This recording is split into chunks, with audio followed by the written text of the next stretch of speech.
एक गरीब आदमी था। एक दिन वह राजा के पास गया और बोला, महाराज, मैं आपसे कर्ज मांगने आया हूँ। कृपया करके आप मुझे 5,000 रुपये दे दें। मैं 5 वर्ष के अंदर आपके रुपए वापस कर दूंगा। राजा ने उसकी बात पर विश्वास कर उसे 5,000 रुपये दे दिए।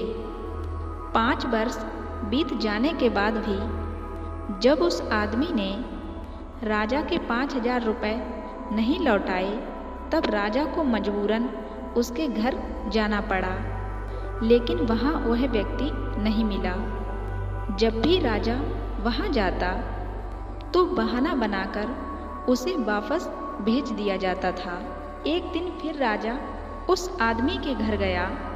वहाँ और कोई तो नहीं दिखा, एक छोटी लड़की बैठी थी। राजा ने उसी से पूछा, तुम्हारे पिताजी कहाँ हैं? लड़की बोली, पिताजी स्वर्ग का पानी रोकने गए हैं। राजा ने फिर पूछा, तुम्हारा भाई कहाँ है? लड़की बोली, बिना झगड़े के झगड़ा करने गए हैं। राजा के समझ में एक भी बात नहीं आ रही थी, इसलिए वह फिर पूछता है, तुम्हारी माँ कहाँ है? लड़की बोली, माँ 1 से 2 करने गई है। राजा उसके इन उजुल फुजूल जवाब से खींच गया। वह गुस्से से पूछता है, और तुम यहाँ बैठी क्या कर रही हो?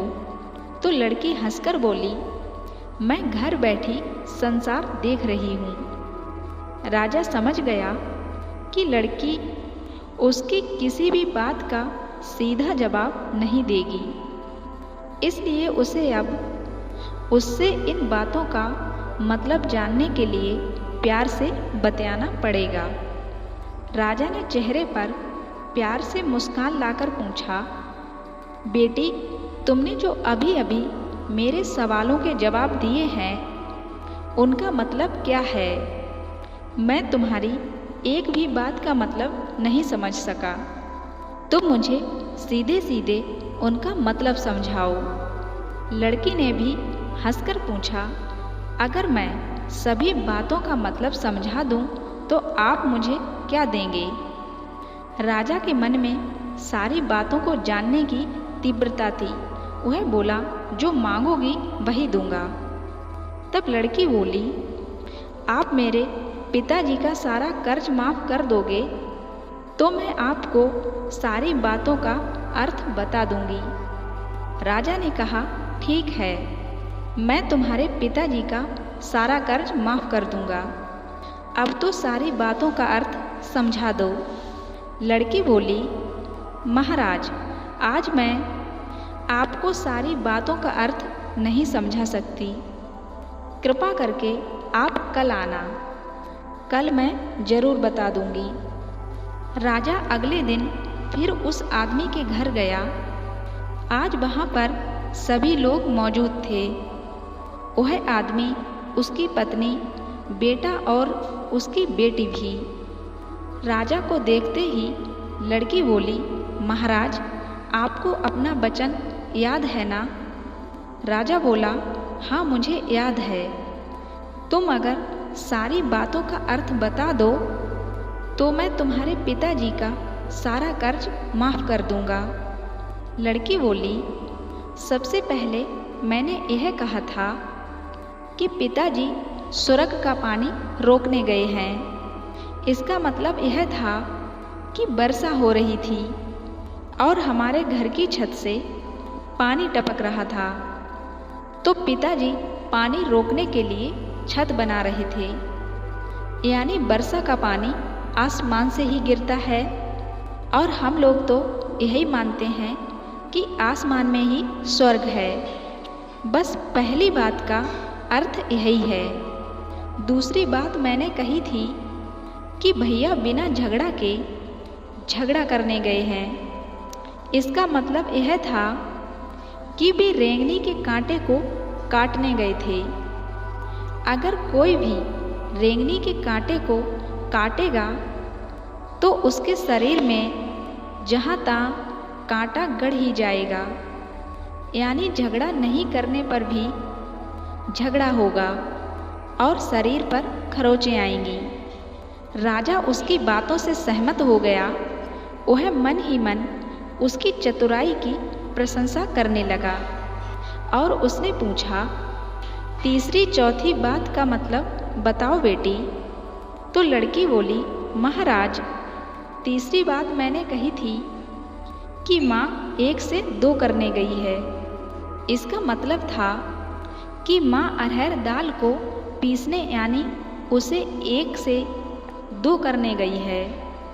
अगर साबुत दाल को पीसा जाए तो 1 दाने का 2 भाग हो जाता है, यानी यही था 1 का 2 करना।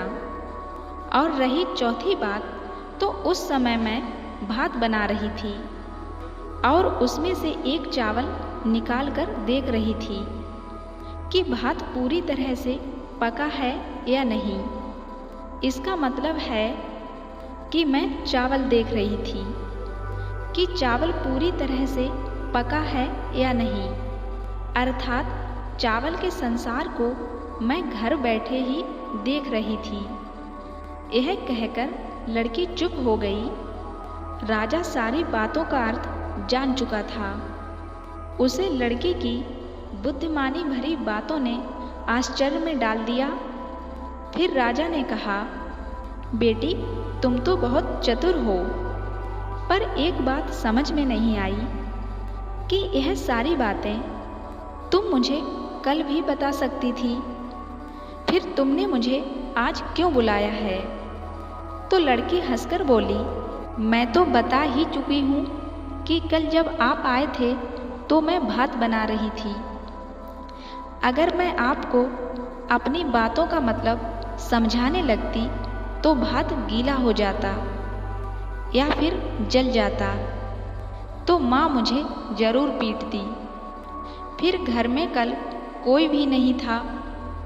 अगर मैं इन सबको बताती कि आपने सारा कर्ज माफ़ कर दिया है तो ये लोग मेरी बात का विश्वास नहीं करते।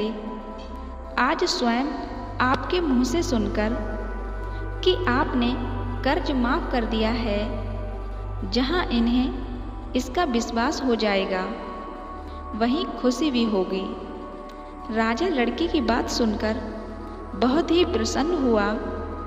उसने अपने गले से मोतियों की माला निकालकर उसे देते हुए कहा, बेटी, यह लो अपनी चतुराई का पुरस्कार।